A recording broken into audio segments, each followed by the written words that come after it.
দুপুর গড়িয়ে বিকেল উপজেলা স্বাস্থ্য কমপ্লেক্সে গিয়ে দেখেন ঝুলছে তালা। এতেই চোখ কপালে উঠল নৌপরিবহন প্রতিমন্ত্রী রাজীব হাসানের। বাধ্য হয়ে ডাক্তারকে ডেকে এনে খুলতে হলো তালা। এমন ঘটনায় হতবাক সবাই।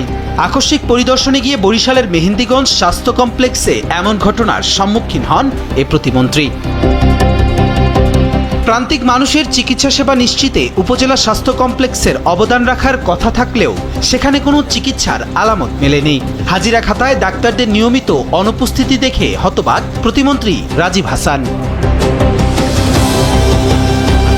এ সময় উপজেলা স্বাস্থ্য কর্মকর্তা ডাক্তার ইমানুর রহমানকে ফোন দিলে তিনি জানান ছুটিতে ঢাকায় অবস্থান করছেন। জবাবে প্রতিমন্ত্রীকে বলতে শোনা যায়, এ নিয়ে প্রায় ৬-৭ দিন হাসপাতালে এলেও তাকে খুঁজে পাওয়া যায়নি। দায়িত্ব পালনে অনীহা থাকলে তাকে মেহেন্দিগঞ্জ থেকে চলে যাওয়ার আহ্বান জানান তিনি। হয় কাজ করবেন না চলে যাবেন, আমাদের তো বিরত করে রাখতে। আপনাকে তো আমরা বেঁধে রাখি না। আপনার যদি এখানে কাজ করতে পছন্দ না হয় আপনি চলে যাবেন। আপনার সাথে আমি এই নিয়ে একাধিক দিন কথা বলেছি, আপনি তো কোনো কাজই করেন। আগামী মঙ্গলবার দিন এখানে মিটিং দেন সকালে।